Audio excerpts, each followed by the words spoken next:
చంద్రబాబుపై కేసీఆర్ చేసిన విమర్శలకు ధీటుగా సమాధానం చెప్పారు తెలుగు తమ్ముళ్లు. విద్యుత్ ఉత్పత్తి పంపకాలపై బహిరంగ చర్చకు రావాలంటూ సీఎంకు సవాల్ విసిరారు. తెలంగాణకు అన్యాయం అంటూ జరిగిందంటే అది కేవలం కేసీఆర్ వల్లనే అంటూ ఎదురుదాడికి దిగారు.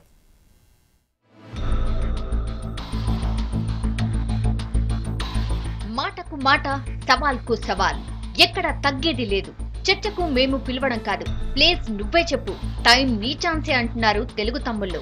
కరెంటు కోతలకు కారణం చంద్రబాబేనంటూ సీఎం కేసీఆర్ చేసిన వ్యాఖ్యలకు టీడీపీ నేతలు ఇచ్చిన కౌంటర్ అటాక్ ఇదే. అబద్ధాలతో పబ్బం గడుపుకుంటున్న కేసీఆర్ చంద్రబాబును బద్నాం చేస్తూ పూట గడుపుకుంటున్నారని ఎదురుదాడి మొదలుపెట్టారు. తిట్లు పక్కన పెట్టి నిన్న మాట్లాడిన సారాంశంలో కేసీఆర్ మాట్లాడింది, ఆంధ్రప్రదేశ్ ప్రభుత్వం మాకు విద్యుత్తు ఇవ్వట్లేదు అన్నాడు. అదనంగా ఇచ్చిందని నేను కాగితం బయట పెట్టిన. 3 ఏళ్లలో 14,000 మెగావాట్లు తెస్తా అన్నాడు. ఖచ్చితంగా తేలేడు, ప్రజల్ని తప్పుదోవ పట్టిస్తుండు, అబద్ధాలు చెప్తుండు. ఇంత అబద్ధాలు ఇంత పచ్చిగా చెప్తుంటే చూడలేక ఇది అబద్ధం అని ప్రజలకు చెప్తున్నా అని చెప్తుండా. ఈరోజు ఇంత కోతలు ఉన్నప్పుడు 150 మెగావాట్ల విద్యుత్తును ఈరోజు ఎందుకు ఫైల్ను తిరస్కరించాల్సి వచ్చింది? ఛత్తీస్గఢ్ నుంచి లైన్లు తేడు గ్యారంటీగా చెప్తున్నా. గతంలో 6 నెలల్లో లైన్లు తెస్తా అన్నాడు, ఇప్పుడు ఆ జోలే మాట్లాడతలేడు. ఇక టీడీఎల్పీ నేత ఎర్రబెల్లైతే కేసీఆర్ పై ఒంటికాలపై లేచారు.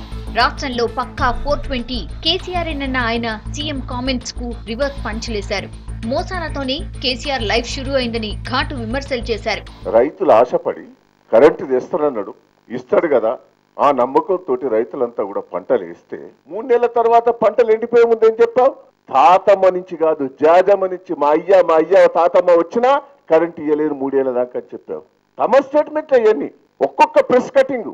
ఈయన అసమర్థతతో కరెంటు కొనలేకపోతే, ఈయన నిర్లక్ష్యం వల్ల తెలంగాణ రైతాంగం ఎండిపోతుంటే మేము ప్రజలను చైతన్యం చేస్తే ఇప్పుడేం చెప్తున్నాడు?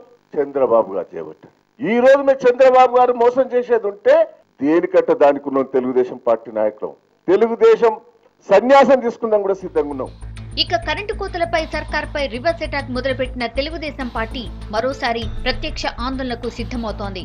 బస్సు యాత్రతో సర్కార్పై దండయాత్ర చేసిన టీడీపీ ఎల్లుండి నుంచి 2 రోజుల పాటు మండల కార్యాలయాల ముందు నిరసనకు దిగాలని డిసైడ్ అయింది. ఇందుకోసం జిల్లాల వారీగా ఇన్ఛార్జీలను కూడా నియమించింది. ఈ రాష్ట్రంలో ఎక్సెస్ హౌసింగ్ ఉన్నది, మేము మొత్తం సర్వే చేస్తామంటారు. మీరు సర్వే చేయండి, మాకేం అభ్యంతరం లేదు. కానీ కట్టుకున్నటువంటి ఇలా రైతాంగం పేదవారందరికీ కూడా మీరు ఎందుకు బిల్లులు చెల్లిస్తలేరని అడుగుతా ఉన్నాను. మేము జిల్లాల వారీగా, ఎందుకంటే మా ముఖ్య నాయకుల్ని 10 జిల్లాలకు ఇన్ఛార్జ్ చేయడం జరిగింది. ఈ 2 రోజుల కార్యక్రమాన్ని మరి పరిశీలించడానికి బాధ్యత తీసుకొని, ఎందుకంటే అన్ని మండలాల్లో ధర్నాలు చేపించడానికి. సర్కార్పై ఎదురుదాడి విషయంలో ఏ చిన్న అవకాశాన్ని వదులుకోని టీడీపీ త్వరలోనే ఢిల్లీ టూర్ కు సిద్ధమవుతోంది.